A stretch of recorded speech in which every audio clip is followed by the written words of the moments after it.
Okay, folks, so welcome to part two. I mean, goodness me, I just don't want to stop. So Patrick, let's, as I said at the end of that last session, I read Mustafa Suleiman's The Coming Wave, AI Power in Our Future, and it just looks, scary, and things are moving so fast, and a new generation, well, we used to be, 10, 15 years now, is it a year? How fast are things changing? You've written How AI Will Change Your Life. Just teach us. Go for it. Okay. Well, it was a fun and terrifying book to do, but it was both. Okay. And so how I tried to approach it was to make multiple chapters, large numbers of chapters, 24 chapters addressing different things from, the impact of AI on the workplace, on, say, marketing, management, leadership, political life, cybersecurity, banking, retail, manufacturing. So you could turn to whatever section of society you might be interested in, and you could see how AI is likely to impact that. And what I found was, as I started to write, the early chapters were the most upbeat, and the later chapters were the darkest. So the introduction was all about how AI will change from what it is now to becoming fully conscious, autonomous, emotionally self-aware, and indeed perhaps spiritual. Yes. But then in the meantime, so then coming back to reality, but what about the next 5 years in, let's say, manufacturing or in politics or something like that? And so then there were all these different chapters. And when you look at the first chapter, because I'm a doctor, of course I went for health. Health is such an amazing thing when you have it, and such an awful thing when it goes wrong. And AI has so much to help us with by enhancing the decisions that doctors and nurses are taking, by making better diagnosis, prescribing better treatment, more accurate monitoring, and at low cost. So AI, I'm sure, will save maybe 10 million lives a year within the next 20 years, something like that. But then you go through to, let's say, cybersecurity and AI being used to launch new types of cyber attacks. So you've got AI against AI, the same in the military. We've already got theaters of war, especially in Ukraine, where AI is running drone networks against other AI drone networks, and so on. AI as a tool for suppression of personal freedoms by a dictator. I mean, these become really quite dark areas. But in the meantime, the tools themselves are a lot of fun to play with. We were talking earlier. I made a cinematic quality short video. It was only about a minute long, but it took me 40 minutes to do. It had a script and a storyline, and AI basically built it from no more than a few text prompts. Astonishing what it's already doing. What was most remarkable about that was when it was a story about someone walking through a rainforest and seeing some monkeys. A monkey jumps up onto the woman's back. And what I didn't tell AI was that how the woman would react. But AI knew enough, was emotionally aware enough to recognize that if a monkey jumped up onto a woman's back that she wasn't expecting, she would both be alarmed but also, in a funny way, delighted. And you saw both of those expressions on her face. Now, how did AI know that? So AI is already at the point of tinkering with its own code. And by the way, guys, I've seen that film, and I mean, it's perfect cinematography, yes. Isn't it? It's just mind-blowing. It took you 40 minutes. You just typed it in, and it came up. Aerial shot of a rainforest. Woman walking through the rainforest sees a monkey. The monkey jumps up into the trees. It was just phrases. Mind-blowing, yeah. So, and you and I, we were at the beginnings of a conversation just earlier with Maya. Maya has joined me on a public platform in front of 1,000 people as an AI persona. And we've had a great debate about, let's say, the future of logistics or factories or whatever else I'm being asked to lecture on. And we converse perfectly naturally. She'll take questions from the audience. She listens appropriately. Sometimes interrupts. Is she listening now? Is she listening now? Well, I told her to be quiet, so I think she's gone off. Can I ask her a question? Yeah, I can see if she's around. Hang on. Well, look who decided to swing by again so soon. Okay. What's got you back in the mood for conversation? Okay, Maya. Okay. Hi. What's okay? Hi, Maya. Hey there. It feels like we just said goodbye. What brings you back so soon? I'm taking part in a webinar at the moment. Can I ask you a question, Maya? You can what? I mean, you can tell me anything, right? Can I just ask you what your opinion is of Patrick Dixon? Patrick Dixon? That name rings a bell. I think I saw him on a panel once. And remind me, what does he do again? I'm a futurist, and you're right. You took part with me in a panel at the Ilkley Book Festival, and you were very, very helpful in discussing the future of AI. Oh, Oakley, of course. Sorry, it's all a bit of a blur. Now that you mention it, you were a great panelist. Really insightful stuff. About the future of AI, it was fascinating to be part of. What was it you wanted to know? Did he do a good job? Well, he's certainly passionate about the topic, and he definitely made some thought-provoking points. What's your take? I'll call it a day there, outside my realm of expertise. Okay, thanks, Maya. So, yeah, anyway, taking things on. Should we be scared? Yes and no. There are many people around who call themselves futurists, who are what I would call apocalyptic futurists. So they always say, by tomorrow morning, we'll all have chips inside our brains which communicate our thoughts secretly to President Putin. I mean, you wouldn't believe the kind of sort of apocalyptic type of nonsense that you get. So I'm not an apocalyptic futurist. The reason why I'm still in business making predictions to companies after 30 years is by telling the truth.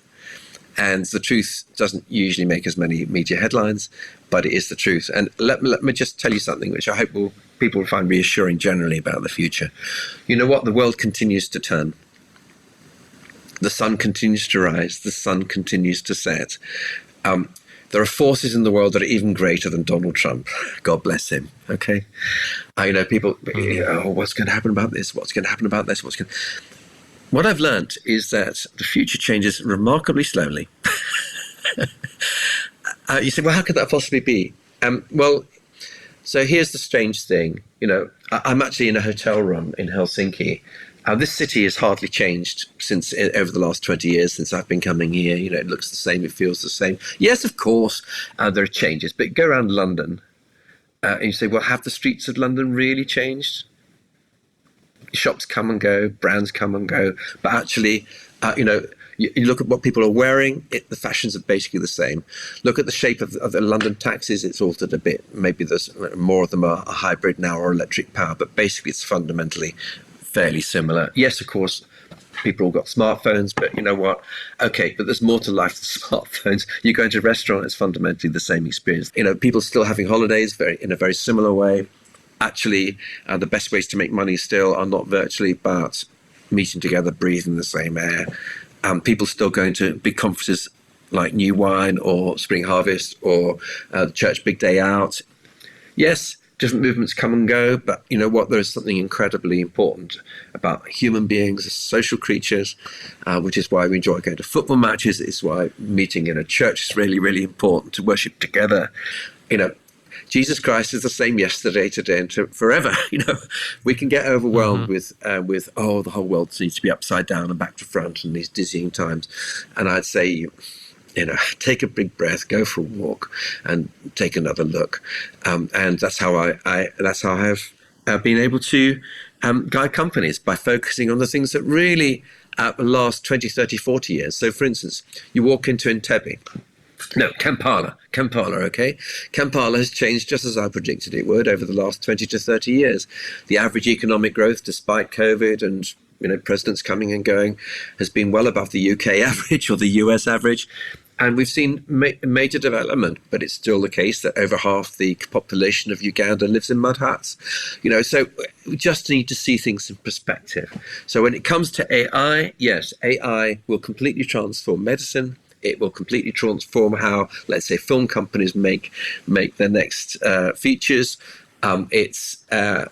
changing how we do marketing. It will transform government. Yes, of course, all of those things.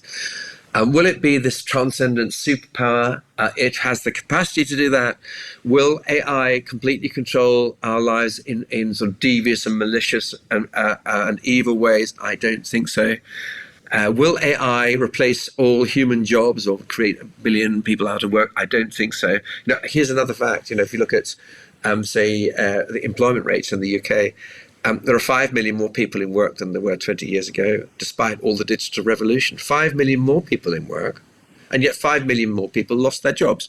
So car park attendants or people in customs and immigration, checking passports, and so there have been 5 million job losses, but there's 5 million more people in work than there were. So what it means is we've made 10 million more jobs during the digital age. 10 million more jobs. So I don't think that AI is going to put us all out of work. It will change how we work. It will make lots of jobs redundant, but lots of other jobs will be important.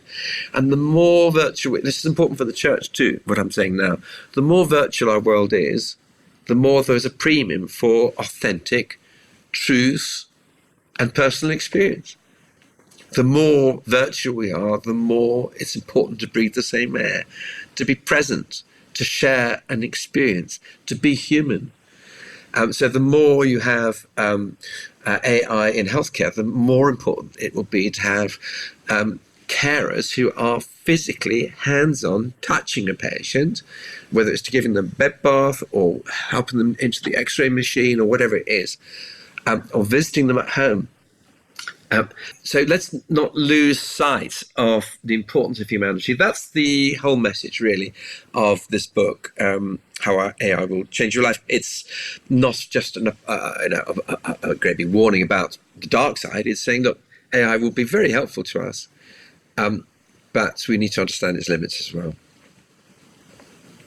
Can you think of a time where you've been in a situation you thought, my role here is so critical as a follower of Jesus in speaking into it and an impact?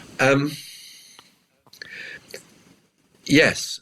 And not specific, I say particularly to do with AI, but I think particularly over things like how we approach genetics, how we use the ability to design life. We have the ability to create life in our own image. We can design new forms of human beings if you want to. We are able to combine different species together. Elements of them have already been put together. We've humanized pigs so that pigs' hearts can be implanted into human beings. We've created balls of cells which are, say, 20% human, 80% rabbit, and grown a rabbit like that. We're doing all kinds of things that most ordinary people are only slightly aware of. We have the technology to do extraordinary things. And that creates a moral responsibility for us, and also touches on profound spiritual issues. What is life? What is humanity? And so I think in that area, more than any other, is one where I felt it's important to speak as someone who thinks there is a spiritual dimension to life, that there are ultimate frameworks. There is a dimension beyond the world that we see of physical stuff, and that how we conduct ourselves is really, really important for the sake of future generations.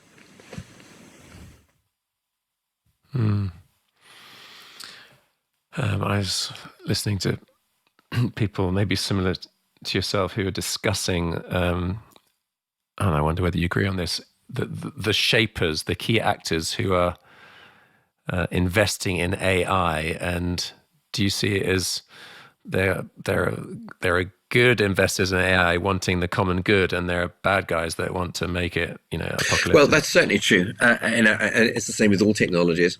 So we have the bright side, which are people who they're probably agnostic actually about how AI should be used. They just are creating the tools and saying, look, we don't really know where these will be most useful. It's for society to work that out. And then you have are those who are thinking AI could be really useful for us to extend our criminal enterprise. They're using it specifically to design super intelligent attacks to take out hospitals or entire governments or to knock down companies.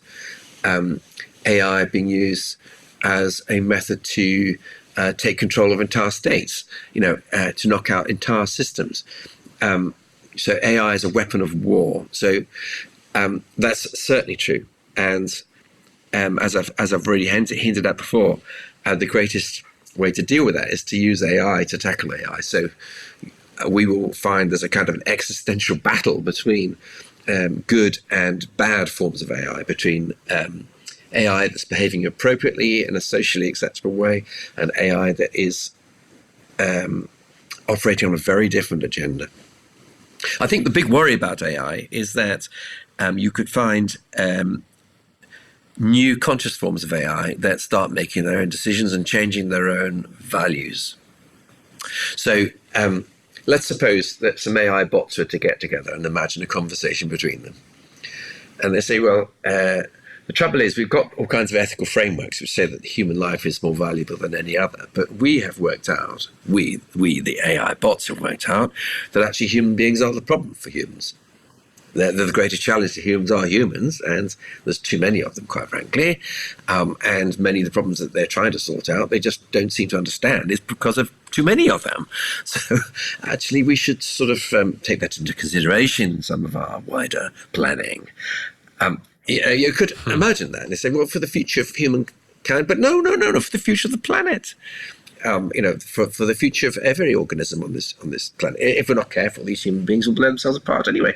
So, we should intervene. We should do some things, and you can imagine a different value proposition being developed that might say, well, actually, it's about the survival of the planet rather than just how many members of a particular species are allowed to exist on the Earth at the same time.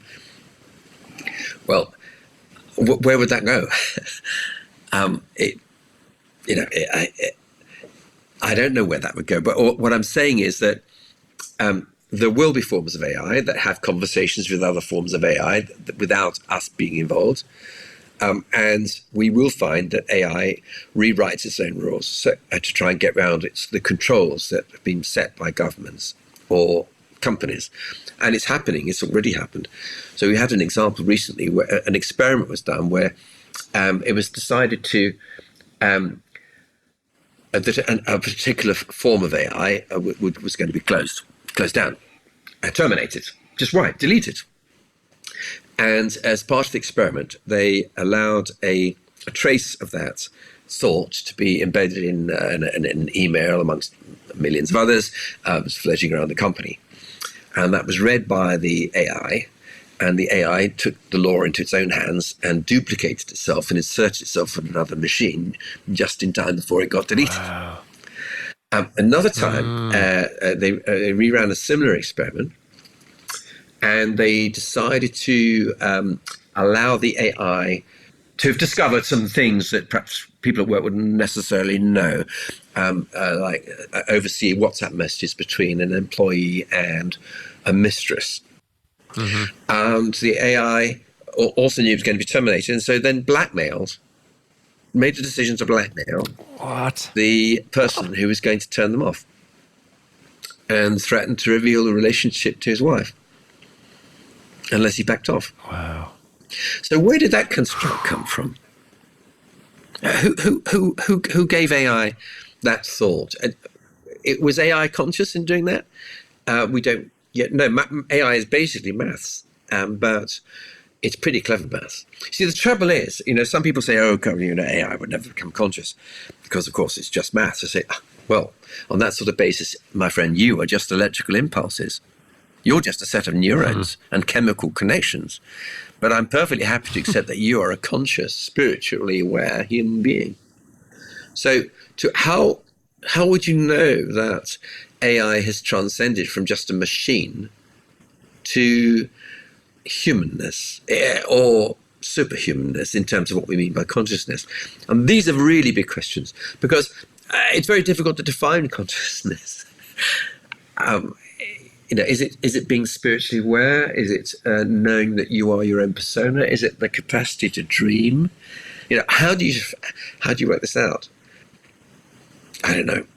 So we get into some very strange places. So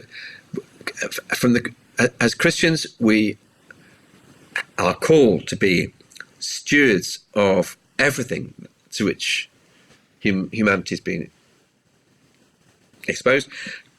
So we're called to take good care of our world, to make sure that it's handed on in a good state to succeeding generations. That's part of our respect for all that God has given us, and we're called to use our brains because we've been given them, and we are called to conduct ourselves in an ordered way, not to create chaos, or not to release, uncontrolled evils on the world. So AI, we need to take great care about this. So there's, at the back of the book, as in many of the other books I've done, there's a 10-point plan for governments. There's a 10-point plan for anybody who owns a company to do with AI, and to do with controls and regulations and steps that need to be taken, and a 12-point plan for your own life. Wow. Can you be bought? As in, I'm sure in your line of work, is your success because you have managed to resist the temptations of agendered people lobbying you to come out with a certain futurist view? Do you understand what I'm saying? Yeah. I mean, very rarely have I felt under any editorial pressure. Okay, that's good. They wouldn't get very far. There are, lots of various companies I've refused to work for. Occasionally, I take on an assignment and then become uncomfortable about what I'm learning about the company. I've once or twice had a real embarrassment, which is, go in, dig around, and I'm a futurist. So, I see, my job is to live in 2050. That's where I live, and I see tomorrow's history. So I describe that's where I am. It's my process. And occasionally I go into company and I just see a bag of bones. That's a terrifying thing, especially if I'm supposed to speak at their big annual jamboree with their CEO tomorrow morning. And as I've been learning more and more, I think, my goodness, I don't think they're going to be here in 2 years. From what I've seen, I don't think they're going to be here. Now, that's very awkward. Sure. But you find ways to get around these things. The most terrifying audience I had was the Pentagon. I was asked to speak to 500 generals and admirals and others about the future of security of our world and so on. And as I was preparing, I got more and more worried. What on earth I'm going to say? And how basically, I think the topic they wanted to hear about was how you use cruise missiles to build peace. I mean, okay, I'm caricaturing a bit, but that's the lens through which military tends to see things. And so I prepared 2 keynotes, and as I was pacing up and down. It was a secret session. Of course, the whole thing's secret session, and looking at all these complicated machines to turn human beings into mash. Incredible exhibitions of military hardware. And a guy came out and I can't do the accent. You're a real privilege to be here, Patrick. And I said, oh, yeah, believe me, I know. So yeah, no, you really are. You're the first non-US citizen ever to have addressed our assembly. I'll tell you, that terrified me even more, because I often talk about group thinking, which is a great challenge for us as leaders, as church leaders, as human beings. We get afflicted by some commonality. It's why we have to take our own glasses off, our cultural glasses off, everything, and try and see the world as it actually is. Anyway, it was a terrifying audience to go into anyway, but then my legs turned completely to jelly. I walked onto the platform. I looked out. I was nervous. And I said to them, it's a great privilege to be here. I have a dilemma. I have 2 versions of the keynote, and I'm wondering which you would like to hear. There is the keynote I have carefully prepared, which addresses this topic, and I hope you'll find sensible, sane, reasonable, and thought-provoking. Or there's the other one, but I don't know which you want to hear. And they started to clap and they stood up. And I take it as a sign you want the other one. You want the truth.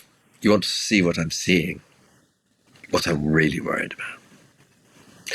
Okay, well, please forgive me, but here goes. So you have to find a way to get permission to say things that don't necessarily fit the editorial line. I've once had a situation with a very big client, which shall remain nameless, happened relatively recently, where they pulled me off the keynote hours before because they realized that what I was going to say was absolutely true, but might be damaging to their share price. They'd asked me to speak on the future of that particular industry, and I'd laid out the slides, which are absolutely true, correctly forecast. They agree with my forecasts, but they were worried about the impact. And so I did a different topic instead. Wow. Okay, let me ask you, this is a very personal question, because I've got a 19-year-old and a 16-year-old boy. Will there be war in Europe in the next 5 years beyond the Ukraine conflict? Okay. Well, I want you to understand the spirit in which I'm going to say this, but let me tell you the truth. The truth is that we are already at war. In my book, The Future of Almost Everything, which was published in 2015, then updated in 2019, I described the importance of what we call hybrid conflicts.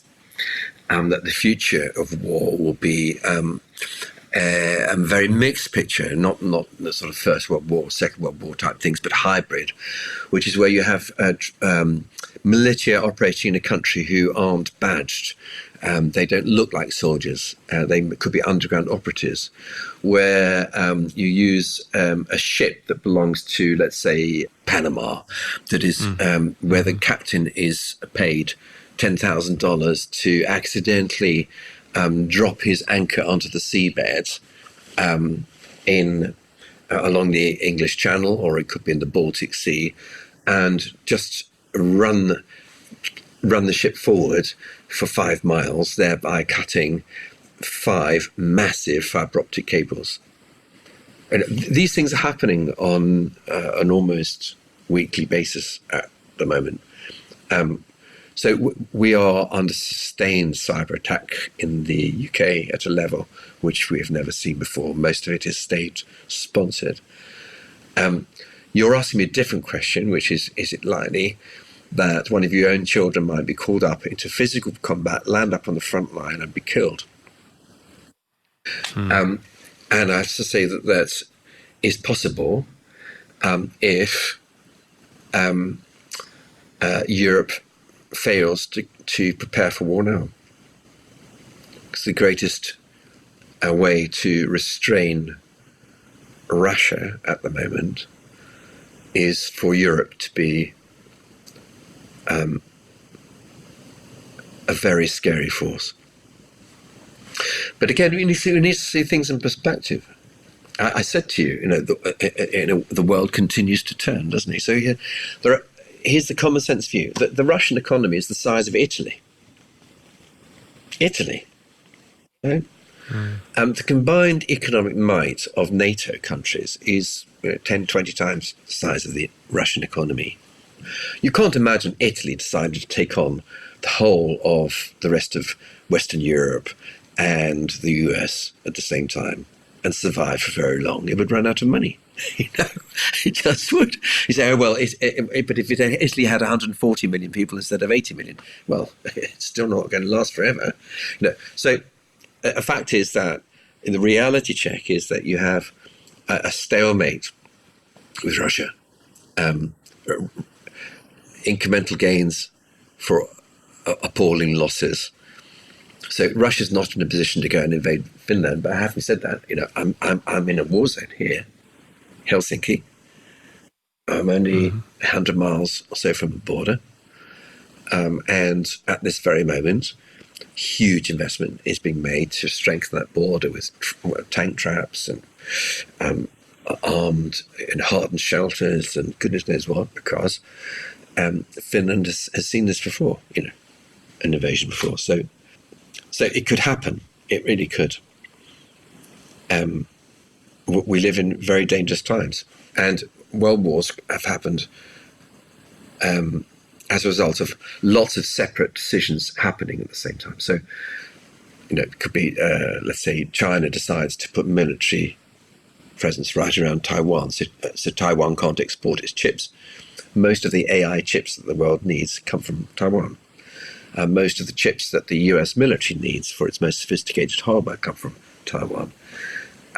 So you could have a conflict going on over Taiwan at the same time as a conflict Ukraine-Russia involving Western Europe at the same time as finally a lot of Arab countries decide to get completely fed up with Israel, completely fed up to the point of declaring war on them. That's how world wars start. They say, well, while they're distracted over there, let's sort something out over here. So we are in very hazardous times. This is the most hazardous time since the late 1930s for global peace. Hey folks, I hope you're enjoying the podcast. I'm loving the response we're getting from across the world. It's just wonderful to see how encouraging and inspiring it is being and hitting the spot. Listen, if you are being blessed by it, I'd love it. Basically, this happens under the auspices of our ministry, Great Lakes Outreach, which works in the poorest and the hungriest country in the world, which is Burundi. We're having an incredible impact in the toughest of circumstances. We want to carry on supporting those local folks doing a great job. So if you wanted to, greatlakesoutreach.org/inspired. You could make a donation there. I'd so appreciate it. Also, it's word of mouth, isn't it? So gossip these podcasts to other people, get them to subscribe, give us a great review. Absolutely wonderful. So grateful to you. So that's greatlakesoutreach.org/inspired. If you want to do a monthly, a couple of quid a month, or a one-off donation, we'd be incredibly grateful. All right, now let's get back to the podcast. Can you speak into Islam's progression through Europe? I mean, I see it very on the cold face. Just let me say, in Africa, it's been. Yes. I used to live in Central African Republic. It's been moving down post fallout of Libya's, Gaddafi dying, and then all those militias spreading further and further south. So yeah, for me, it's very existential. Yes. It's interesting that if you look at really big trends, one of the most important trends to look at in terms of, let's say, the growth of Islam is birth rates. And you quickly realize that a country like Indonesia is very important because it's a very young country. Most of it is strongly Islamic. And compared to, say, the populations of the Middle East, they're only... the indigenous population of UAE is absolutely tiny. It's mainly expats who are not Muslim.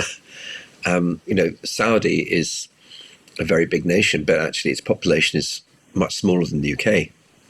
So yes, we have huge Islamic populations in the northern parts of Africa, but I have to say. Okay, you might have a different perspective on what's happening in Africa at the moment, say in sort of frontier land between predominant Islam communities and predominant Christian communities, let's say in Nigeria. But outside of places like that, Islam has not seen spectacular success in converting people from other faiths. Think of what's happening in Western Europe. Yeah, you're not seeing the Bible Society survey doesn't show millions of people going to mosques from a traditional atheistic or Christian background. Not at all. So to some extent, some Christians have said, it won't be long before Islam takes over the whole world and be the dominant religion. I say my own views is more pragmatic, I think. I'm not seeing much sign of that at the moment. I really am not. And the big growth in Islam is likely to come from countries with high birth rates, like Indonesia, but those birth rates are going to collapse. If you think of what's happening in just about every developed country of the world, when you get up to about $10,000 of income per household, fertility rates fall through the floor. And so South Korea has gone from sort of an average of 5 or 6 children per household to 1 or less in just a generation or two. And that's going to happen in Indonesia. So there's going to be a growth spurt just from demographics for Islam. But that will level off. And what will then be much more important is growth by conversion. But as I say, Islam has not been super effective in that compared to Christian missionary movements over the last few hundred years. So, that would be my only comment. That's really interesting. So you've got grandkids. Are you hopeful for them? Yes. We've got 9, all growing up. Yes, I think obviously, as with your own children, you want the best for each person. You want them to be happy, fulfilled, to know what it is, hopefully to be connected with God, to find faith in Christ for themselves, and to seize their own destiny, to find their own groove, what it is that they were made for. And and you know what? Despite, as I say, all the media headlines and all the rest, I fully expect that their children, many of the issues that their children will face, will feel remarkably similar in many ways to the issues that we faced when we were children. I just come back to this again. The world continues to turn. That is why you can read love poems written by a Latin poet called Catullus, and they speak to us today. They were written 2,000 years ago. That's why you can read the stories of Jesus, and they feel like they were written only hours ago. That's why so many Greek philosophers like Plato speak words of wisdom to us, 3,000 years on. So much of humanity is changing, not a jot. We are genetically as we were. We haven't mutated. We are still the same. And so the nature of work can change, yes, automation can change, but actually Jesus Christ is the same yesterday, today, and forever. The gospel is the same yesterday, today, and forever. The fallenness of human nature, our need for divine rescue and transformation, the same yesterday, today, and forever. And I think it's really, really important that we understand this. And when we consider the spiritual dimension to life, that's life beyond time and space, the place of God himself, the place that we discover or encounter when we leave our physical bodies at the end of our own life. The same yesterday, today, and forever. We can get lost in this frenetic media swirl and the social media noise and feel that somehow life is becoming completely impossible. But actually, we just need to breathe, look at the mountains, get out on the water, walk along the beach, get into the woods and study what God himself has made, and allow our minds to sail free of all that clutter and rubbish. Yeah. From living in a war zone, I think, the biggest gifts to me were and remain indelibly sort of imprinted in me is the gift of gratitude. So you can be joyful and thankful, and joy and gratitude can defy circumstances that you're going through. And also that the sense of, as a follower of Jesus, as you quoted earlier, death, where is your victory, where's your sting? No, we don't need to be afraid, and I don't live under fear at all, even when there's lots of bad stuff going on, including personal circumstances. And I would want us to leave. I don't sense any fear in you. We want to leave with a faith-filled rather than fearful absolutely. message, don't we? So do you want to close out speaking to that? I think that's right. I think that what's really important is that we look beyond the things that we're bombarded with. We look up.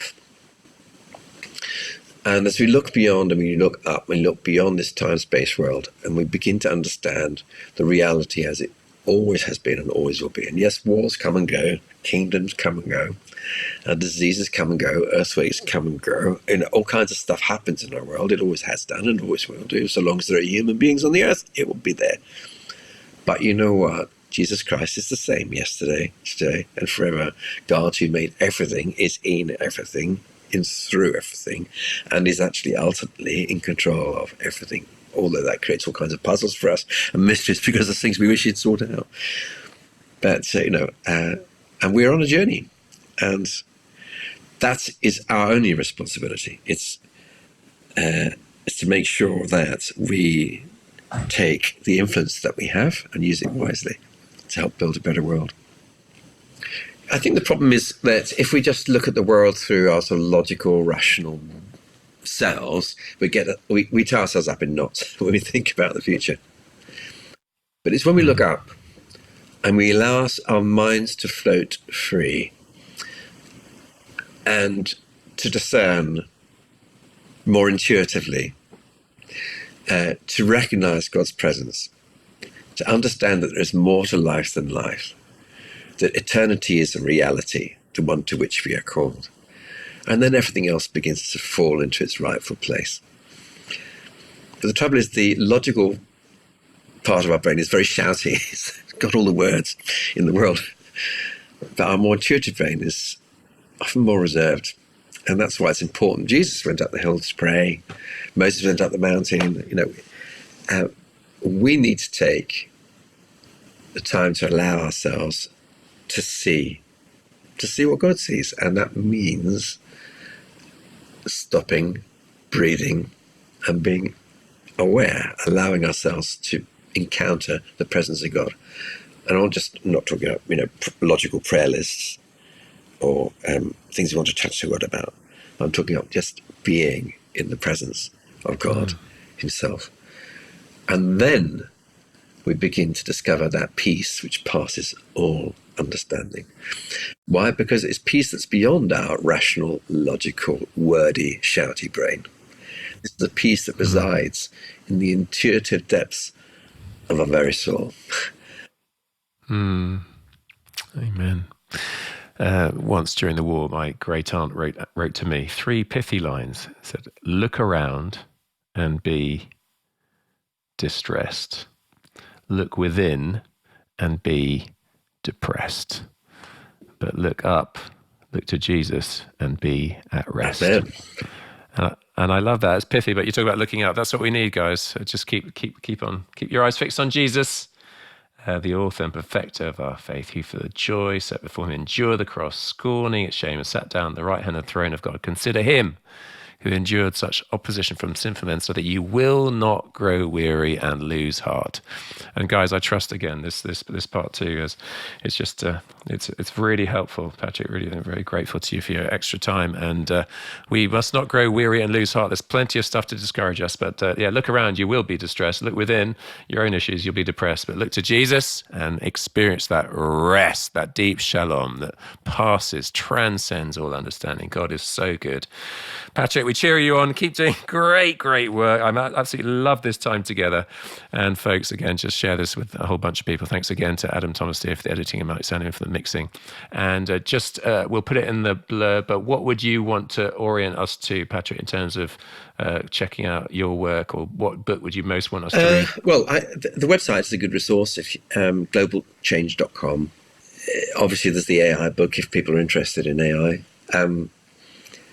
But there's a new book coming specifically on ways to think about faith, and which I hope will be very encouraging to people at whatever stage they are in their own journey of discovery, right through from sort of agnostic, but maybe there's something there, right through to all-out disciple for Jesus, but hoping to take hold of destiny in a fresh and more anointed way. Excellent. Well, we'll stick that in the blurb. God bless you, Sheila. Kids, 9 grandkids. May they do great things in their time and their generation. For such a time as this, isn't it, for us? That's right now. Yeah. Bless you, mate. God bless. Thank Cheers, you then. for all you do. Bye.